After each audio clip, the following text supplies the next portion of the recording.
Gracias, Ernest. Bien, lo que quería compartir es justamente, como bien decías, una serie de reflexiones, porque para mí este es un tema que aún no está cerrado, digamos. Es un tema eh, que surge un poco. Yo vengo, digamos, el tema que más me ha convocado eh, durante los últimos años ha sido justamente el turismo de masas, ¿no? Es decir, un poco como la como el fenómeno desbocado, podríamos decirlo de alguna forma, demográficamente, de, del, del ocio, ¿no? Y a partir de ahí, a partir de estudiar y analizar diferentes contextos turísticos del llamado turismo de masas aquí en el sur de Europa, fue surgiendo poco a poco el pensar de qué manera se podría, ¿no? Qué tipo de horizonte de posibilidad, digamos, podría existir para un ocio popular que estuviera o que fuera producido al margen de las dinámicas del mercado turístico que bien conocemos, ¿no? De las dinámicas, digamos, no solo del mercado turístico, sino del mercado global de lo que podríamos llamar el capitalismo, ¿no? Es decir, de qué manera puede existir o ha existido, ¿no? Y puede existir un turismo, digamos, al margen de esas dinámicas que cumpla también con las expectativas de ocio de las personas, ¿no? Entonces, claro, aquí aparece una figura que en el contexto español ha sido siempre, o al menos desde finales del siglo XIX, pero sobre todo a partir del boom turístico de los años 60 del siglo pasado, fue una figura como muy popularizada, en el sentido de que era muy conocida, ¿no? Y a la par también muy denostada y muy estigmatizada. Me refiero a los domingueros, que estaba buscando un poquito cuál sería el concepto similar en un contexto latinoamericano y finalmente creo que dominguero, no sé hasta qué punto se utiliza, luego lo podemos comentar, pero creo que refleja suficientemente cuál es la idea que hay detrás. Fin de semanista es otro concepto que también se utiliza a veces. Eh, pero, por ejemplo, ¿no? Buscando literatura, el famoso historiador uruguayo Yamandú González, ¿no? Que trabajó mucho sobre el ocio popular, lo denominaba domingos obreros, ¿no? Es decir, el domingo siempre ha sido ese día, eh, ese día de un tiempo y un espacio libre en el que de alguna manera esas clases populares, esas clases trabajadoras han dispuesto de tiempo y de recursos, digamos, como para poder construir su propio ocio eh, más allá de las ofertas, digamos, institucionales o del mercado en relación al tiempo libre. Luego entraremos brevemente en todo eso. Como decía, este es un concepto, el de dominguero, que surge a finales del siglo XIX. No voy a entrar tampoco en detallar un poco el contexto en el cual surge, pero hay que pensar un poco como que surge en paralelo a dos fenómenos, ¿no? Uno es el de la reurbanización de las ciudades o la ampliación de las ciudades, ¿no? De la dimensión urbana de las ciudades, y por otro lado también con la consecución de derechos laborales. Esto hace, ¿no? Que, por un lado, se disponga de espacios para el disfrute, ¿no? Y de tiempos para el disfrute. Por lo tanto, lo que es el ocio ya no se circunscribe a las clases pudientes, ¿no? A las clases altas, ¿no? A la burguesía, sino que cada vez más las clases trabajadoras, las clases populares pueden disponer de esos espacios y esos tiempos de ocio. Los espacios básicamente provienen con el crecimiento urbano y la disposición de espacios llamados verdes, tanto dentro como fuera de las ciudades. Esto en cada ciudad se ha desarrollado de formas diferentes.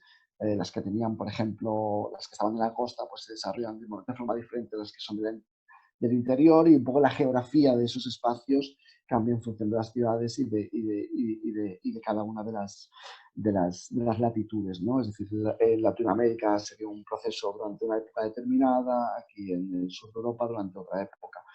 En fin, creo que es muy interesante, aunque yo no lo voy a hacer ahora, pero creo que es muy interesante reseguir, ¿no? ese itinerario histórico en lo que al ocio popular, eh, es decir, cómo el ocio popular se ha ido construyendo, ¿no? A lo largo de este último siglo, ¿no? Y cómo se ha ubicado en un espacio y cómo se ha distribuido en un tiempo. Pero a la vez, igual que este ocio se ha ido construyendo, también se ha ido, también en paralelo ha habido un proceso de estigmatización de este ocio, que tiene que ver con procesos macros, ¿no? Que podríamos ubicar dentro de lo que llamaríamos el proceso de modernización, ¿no? Y esta preocupación, digamos, por una disciplina higienista, ¿no? Por atacar ciertas prácticas de lo popular consideradas como indisciplinadas, como poco reguladas, descontroladas, eh, poco definibles y ubicables, digamos, en un marco eh, a través del cual se pueda, eh, digamos, extraer beneficios de él, ¿no? Estamos hablando, por ejemplo, de cómo a partir del boom turístico, en este caso de los 60 aquí en España, todo lo que tiene que ver con el ocio popular, cada vez hay un ataque más frontal, ¿no? A través de la estigmatización de esa figura del veraneante o del dominguero, ¿no? Es decir, de lo que vendría a ser este guiri local, ¿no? Guiri es un poco como el concepto que se usa aquí para caricaturizar al turista de masas, ¿no? Entonces, como ese guiri local pasa a... Se le atribuyen una serie de atributos estigmatizadores que hacen que, de alguna manera, su práctica ociosa, ¿no?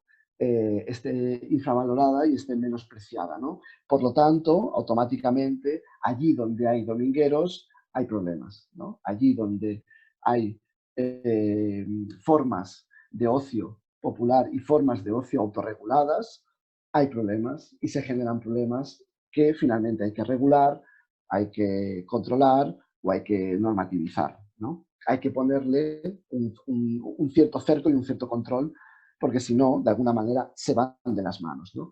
Que es algo que se puede ver no solo en cuestiones que tienen que ver con el ocio, sino cuestiones que tienen que ver con tantas otras dimensiones, digamos, de lo que se conoce como las clases populares, la cultura obrera, etcétera, etcétera, ¿no? Uno de las actividades, por ejemplo, que es muy representativa tanto en España como en Latinoamérica, son los picnics. En Uruguay, en Argentina, en Chile, los picnics fueron a principios del siglo XX, en Uruguay, por ejemplo, con toda la reforma batllista, fueron instituciones sociales que realmente movieron miles y miles y miles de personas cada domingo y significaron también un punto de aparte en lo que al ocio popular se refiere, ¿no? Los picnics fueron auténticas demostraciones de hasta qué punto las clases populares son capaces de organizar sus propios espacios de ocio de una forma que no estén vinculados única y exclusivamente al consumo, sino también a la producción de relaciones sociales. Esto es muy importante porque aquí de lo que estamos hablando es que el ocio popular lo que hace es a la vez, es decir, aparte de generar disfrute, es generar también cultura popular, ¿no? Y esto tal vez en la discusión o en las preguntas que puedan surgir podemos ver ejemplos concretos de lo que hoy podríamos, digamos, identificar como prácticas ociosas de cultura popular, ¿no? El picnic, en su momento, fue una de ellas. Por otro lado, lo que hoy queda de todo aquello, ¿no? Es decir, lo que hoy queda de aquella estigmatización, básicamente es una consideración despectiva de toda aquella cultura ociosa popular, vinculada sobre todo a una cultura de gente sin recursos, ¿no? Es decir, esa vinculación, que es también muy común en tantos otros ámbitos, de identificar lo popular con la pobreza o con la falta de recursos, ¿no? Por ejemplo, ¿no? Antes, preparando un poco la sesión, estaba viendo un reportaje que hacían en una televisión de aquí hace unos años sobre domingueros, ¿no? Y básicamente el planteamiento que hacían, la voz en off, ¿no? Era el siguiente, ¿no? Es como que no tienes dinero para comer en un restaurante, haces un picnic. Como que no tienes dinero para organizar una barbacoa en el jardín de tu casa, te vas al campo, ¿no? Es decir, se parte de una normalidad que es monto una barbacoa en mi casa o voy a un restaurante y ante esa falta de opciones para poder consumir esa normalidad, no te queda otra que montártelo por tu cuenta, ¿no? Digamos, y irte al campo o irte a un espacio abierto donde sea de libre acceso y no implique pagar un dinero. Esto es un claro ejemplo de cómo se construye esa figura del dominguero y eh, cómo se atribuyen elementos despectivos a lo que vendría a ser una práctica popular que no tiene nada que ver con la falta es decir, con la falta de recursos, ¿no?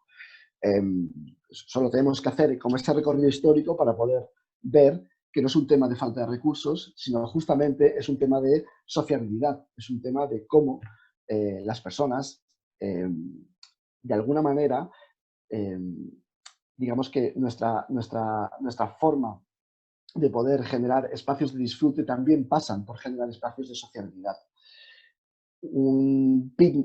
Algo que podría ser asimilable a lo que fue el picnic hace unos años serían hoy pues, los asados en Latinoamérica o las calçotadas, por ejemplo, aquí en Cataluña. Tal vez alguien pueda pensar, vale, pero ¿esto qué tiene que ver con el turismo? Tiene todo que ver con el turismo y sobre todo con el turismo de proximidad. Es decir, al final, si concebimos que el turismo es una ecuación entre movilidad y ocio, aquí lo que estamos, aquí es decir, donde estamos, la parte que estamos subrayando, digamos, es justamente esta segunda, es la del ocio, partiendo de una movilidad muy de corto recorrido, ¿no? Todos los domingueros, hay que pensar que salían de la ciudad, ¿no? Uno de los grandes problemas que se vinculaban con el dominguero era el uso excesivo del coche, ¿no? Caravanas y caravanas de automóviles que salían de la ciudad en dirección al campo o en dirección a la costa, con todo lo que eso suponía de perjudicial, no solo para la congestión de las carreteras, sino también para los municipios, las localidades, los pueblos que recibían todo ese tráfico. Es decir, existe una movilidad, lo que pasa es que estamos hablando de otro tipo de movilidad. Por otro lado, y en este mismo sentido, creo que también valdría la pena poder, y un poco en aras de esta voluntad reflexiva, es poder pensar un poco a qué nos referimos exactamente con popular, cuando hablamos de turismo popular o cuando hablamos de ocio popular. Porque, de alguna manera, lo popular, desde una perspectiva analítica, podríamos llamar de corte liberal, ¿no? De algún modo, ¿no? Es decir, donde el foco está en el consumo y no tanto en la producción, lo popular básicamente es una cuestión demográfica, ¿no? Es decir, si hay mucha gente, es popular. Pero si lo miramos desde un punto de vista no liberal, ¿no? Desde un pensamiento tal vez más de índole crítica o más de índole marxista, lo que estamos hablando con popular es justamente de subalternidad. Es decir, lo popular como aquello que de alguna manera resiste a la cultura hegemónica, ¿no?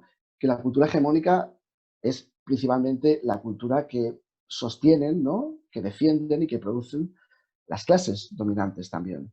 Es decir, aquí evidentemente, y yo creo que todo el mundo que trabaja en el ámbito del turismo sabe perfectamente que las desigualdades que el turismo genera, finalmente, muchas de las cuales se explican en base a desigualdades de clase, en base a desigualdades socioeconómicas. Por lo tanto, no podemos dejar de lado, digamos, que el acceso al disfrute sí, que el acceso al disfrute tiene una vertiente y tiene un claro sesgo de clase, ¿no? Tiene muchos otros sesgos, pero tiene uno de clase que no podemos dejar de subrayar. Lo que hacen las clases populares, lo que hacen los sectores populares, a diferencia de cómo se plantea el turismo desde el consumo, no es tanto consumir ocio, sino lo que hacen es producirlo. Es lo que decíamos antes, ¿no? Generan sus propios marcos de ocio, generan sus propios marcos de disfrute. Son capaces de, es decir, algo tan sencillo como un asado, ¿no?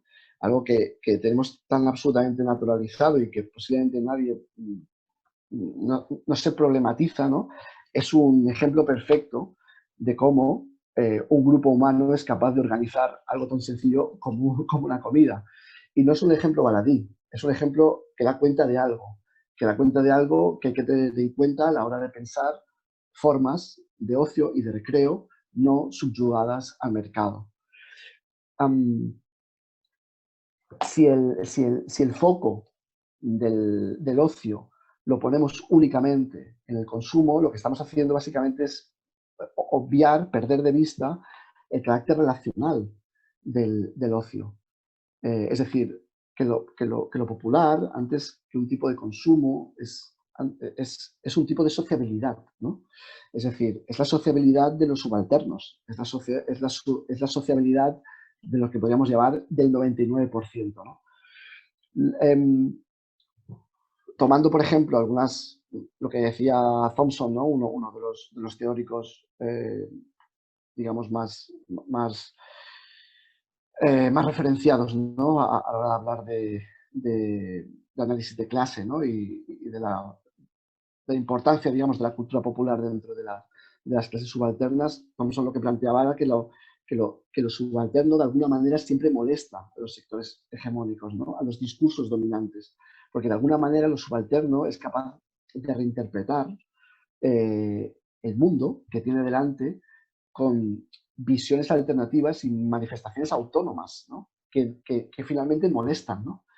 Y todo esto también está relacionado, por ejemplo, con la regulación cada vez más estricta de las zonas de libre uso, por ejemplo, en los bosques y en los campos. Evidentemente, el argumento siempre está dirigido a la preservación de los espacios naturales y evitar su degradación y el riesgo de incendios. Es decir, ese siempre va a ser el argumento, digamos, explícito, ¿no? El argumento que se muestra como argumento contra el cual no te puedes oponer, ¿no? Porque ¿quién va a estar a favor de quemar un bosque? ¿No? Es evidente que todo el mundo va a estar de acuerdo en que los bosques hay que preservarlos, pero finalmente lo que están provocando también es que el acceso esté restringido a espacios, es decir, el acceso a espacios públicos, a territorio, a bosques que son de dominio público, está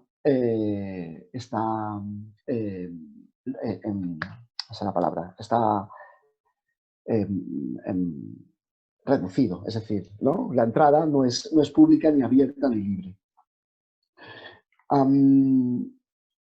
El ocio popular no solo se reduce a hacer barbacoas, el ocio popular ha creado ateneos, ha creado centros sociales, ha creado complejos de ocio y reposo, ¿no? Las famosas colonias de vacaciones, ha creado espacios verdes también y un sinfín de propuestas y de proyectos al aire libre a lo largo del siglo XX y también del siglo XXI. Evidentemente, a veces a veces cuesta, ¿no? Establecer ese hilo conductor entre unos y otros, ¿no? A veces cuesta porque la maquinaria, digamos, de estigmatización justamente de esas prácticas de ocio popular ha sido y es tan fuerte que impide muchas veces conectar una práctica con otra, ¿no? Impide conectar lo que es un picnic, ¿no? Un picnic a principios del siglo XX con una barbacoa en un solar liberado en medio de la ciudad de Barcelona. Son dos ejemplos que forman parte de lo mismo, pero que sin embargo es muy difícil conectar entre sí. Y por último, porque no estoy viendo... ya está la mano levantada. Ernest, dime por favor. Me he pasado, ¿no? Ves terminando, ya está. Termino. Como digo, es algo sobre lo que voy reflexionando, ¿no? Durante estos últimos meses y por lo tanto muchas de las ideas me gustaría también que luego las pudiéramos discutir, ¿no? Porque creo que es interesante poder ver todas las diferentes aristas y dimensiones que puede tener esta cuestión. Entonces, para cerrar, básicamente las preguntas, ¿no?, que surgen, ¿no?, en torno a la posibilidad, ¿no?, a este horizonte de posibilidad de un ocio popular, es básicamente si es posible a estas alturas, ¿no?, de reconstruir o impulsar un ocio popular al margen del capital turístico. ¿Y qué formas tendría que tomar y de qué espacios se debería apropiar? Básicamente, lo que estoy planteando aquí es hasta qué punto podemos imaginar un turismo anticapitalista, ni más ni menos.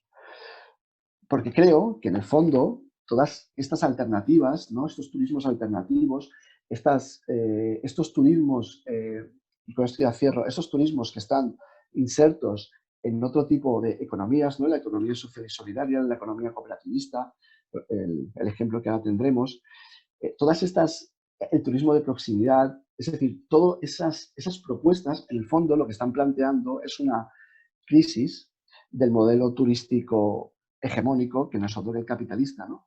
Es decir, están planteando que algo no funciona bien y que, por lo tanto,